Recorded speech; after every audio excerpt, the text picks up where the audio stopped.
نام نبی تو ورد زباں ہے، ناؤ مگر مجدھار میں ہے، سوچ رہا ہوں ابھی۔ اور آپ صلی اللہ علیہ وسلم اپنی روشنی سے دنیا والوں کو منور کرنے لگے تو باطل پرستوں میں کھلبلی مچ گئی۔ ساری قوت و طاقت دل و دماغ نور اسلام کے بجانے میں صرف کرنے لگے۔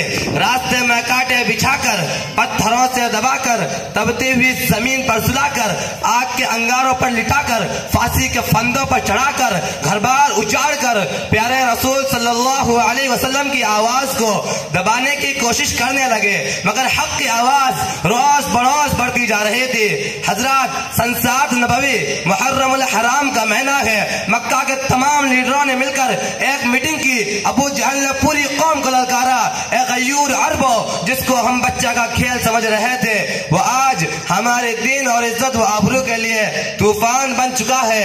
جس دین کا چرچا محمد کر رہے تھے ان کے ماننے والوں کی تعداد روز بروز بڑھتی جا رہی ہے۔ ہمارے خداؤں کی توہین کی جا رہی ہے، جھٹلایا اور ٹھکرایا جا رہا ہے۔ اس لیے اے عرب کے بہادروں، اب پوری طاقت سے آگے بڑھو، ورنہ وہ دن دور نہیں کہ مکہ سے ذلیل و خوار ہو کر نکلنا پڑے گا۔ ابو جہل کی تقریر نے پوری قوم کو گرما دیا۔ طرح طرح کی تدبیریں پیش کی گئی۔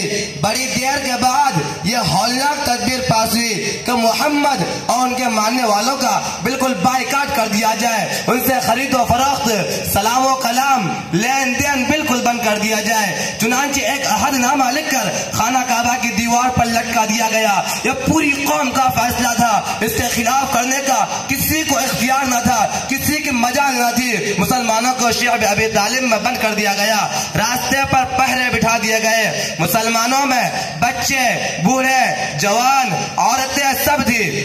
قربان جائے ان مسلمانوں پر جس کی زبان پر کوئی شکایت نہ تھی۔ مسلمانوں کی خستہ حالت دیکھ کر کفار کہکا لگا رہے تھے اور کہہ رہے تھے کہ مسلمانوں، کیوں تم اپنے آبا و اجداد کا دین چھوڑ کر ہلاک و برباد ہو رہے ہو؟ تم اب بھی محمد کا ساتھ چھوڑ دو، ہم تم پر سے یہ سارے پابندیاں ہٹا لیں گے۔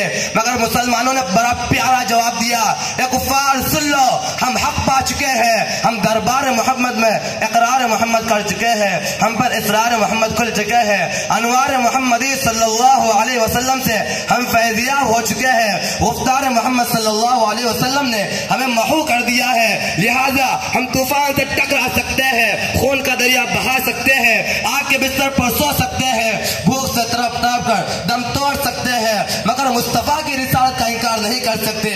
اس ابتلا و آزمائش کے بعد پورے 3 سال مکمل ہونے والے ہیں، خوراکیں ختم ہو گئے، درختوں کے پتے اور چھالوں کو بھی ختم کر ڈالے۔ مسلمانوں میں بچے، بوڑھے، جوان، عورتیں سب تھی۔ عورتوں کے آنکھیں دس گئے، جوان بھوک سے چکرانے لگے، پھول جیسے بچے ماں کے گودوں میں تڑپنے لگے۔ اس گھاٹی کا سب سے چھوٹا بچہ عقیل اچانک آنکھ کھول کر کہتا ہے، ماں مجھے بچاؤ ورنہ میں بھوک سے مر جاؤں گا۔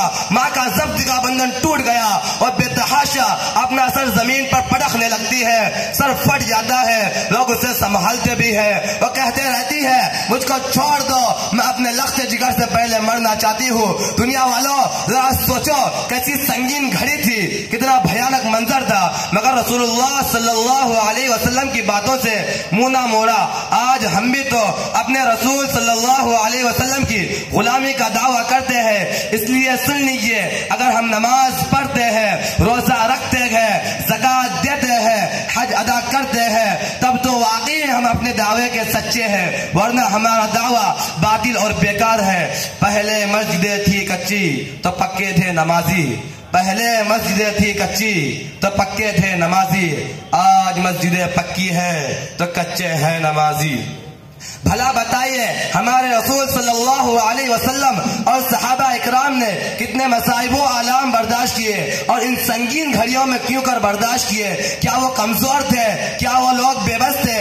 ہرگز نہیں، ہرگز نہیں، ایسا ہرگز نہیں۔ وہ تو عرش و فرش کے، لوح و قلم کے، شجر و حجر کے، ارض و سما کے، جن و بشر کے، حور و ملائک کے، خشک و تر کے رسول ہادی بن کر آئے تھے، اور جو رسول بن کر آتا ہے اللہ اس کو پورا قادر بنا کر بھیجتے ہیں۔ آپ صلی اللہ علیہ وسلم کے پاس اتنی طاقت تھی کہ اگر آپ صلی اللہ علیہ وسلم صرف اشارہ کر دیتے تو پورا مکہ ہلاک و برباد ہو جاتا، مکہ والوں پر پتھر برس جاتا۔ بحر کیف عقیل اور ان کے والدہ کو دیکھ کر مکہ میں کوہرام مچ گیا تھا۔ سرکار دو عالم صلی اللہ علیہ وسلم سجدے میں گرے ہوئے ہوتے ہیں۔ ابو طالب جو آپ کے چچا ہے آتے ہیں اور کہتے ہیں کہ بھتیجے اب برداشت کی طاقت رہی، اب تلوار چلانے کی اجازت دو۔ حضور صلی اللہ علیہ وسلم نے فرمایا انشاءاللہ آج ہم لوگ گھاٹی سے باہر نکل جائیں گے۔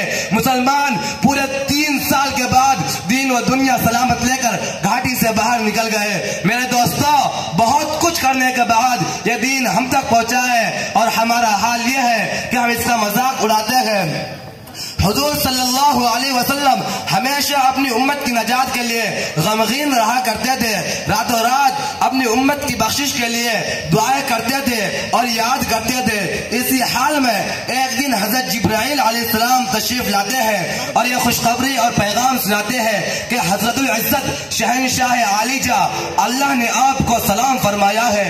حضرت جبرائیل علیہ السلام خوب جانتے تھے کہ حضور صلی اللہ علیہ وسلم آخر کس وجہ سے غمگین رہتے ہیں، پھر بھی دریافت فرماتے ہیں آپ غمگین کیوں رہتے ہیں۔ فوراً حضور صلی اللہ علیہ وسلم نے ارشاد فرمایا نہ جانے قیامت کے روز میری امت کے ساتھ کیسا معاملہ ہوتا ہوگا۔ حضرت جبرائیل علیہ السلام حضور صلی اللہ علیہ وسلم کو لے کر ایک قبرستان کے پاس گئے جہاں کافر و مومنوں دونوں طرح کے مردے مدفون تھے۔ حضرت جبرائیل علیہ السلام ایک مسلمان کی قبر پر ہاتھ مارتے ہوئے کہتے ہیں قم باذن اللہ، وہ مردہ جو آواز نہیں سنتا ہے فوراً باہر آتا ہے اس حال میں کہ اس کا چہرہ روشن اور منہ سے کلمہ توحید لا الہ الا اللہ محمد الرسول اللہ صلی اللہ علیہ وسلم کی آواز آ رہی ہے۔ حضور صلی اللہ علیہ وسلم نے اس کا ملاحظہ فرمایا۔ اسی طرح حضرت جبرائیل علیہ السلام ایک مشرک کا قبر پر ہاتھ مارتے ہیں اور کہتے ہیں قم باذن اللہ، وہ مشرک سنتے ہی باہر آتا ہے، اس کا چہرہ کالا اور منہ سے ہے افسوس کی آواز آ رہی تھی۔ حضرت جبرائیل علیہ السلام حضور صلی اللہ علیہ وسلم سے فرمایا کہ جس طرح ابھی آپ نے مومن بندے کو دیکھا اور کافر کو دیکھا ٹھیک اسی حال میں اس دن بھی ہوگا کہ ہر کلمہ گو کو اس کی قبر سے اس کلمہ کے ساتھ اٹھایا جائے گا اور کافر کی یہی حالت ہوگی جو آپ نے دیکھا۔ برادران اسلام آپ نے دیکھا کہ حضور صلی اللہ علیہ وسلم کس طرح ہمیشہ اپنی امت کے لیے محض تدبر و تفکر رہا کرتے تھے، لیکن افسوس کہ ہم نے آپ صلی اللہ علیہ وسلم کی امتی ہو کر آپ صلی اللہ علیہ وسلم کو اس طرح بھلا دیا ہے اور ان کے نقش قدم کو اس طرح ترک کر دیا ہے کہ ہمارا ضمیر خود ہم پر ملامت کرتا ہے۔ آپ صلی اللہ علیہ وسلم ارشاد فرماتے ہیں کہ اللہ تعالیٰ قیامت کے دن ایک شخص کو بلائیں گے اور بڑے بڑے دفتر دکھا کر فرمائیں گے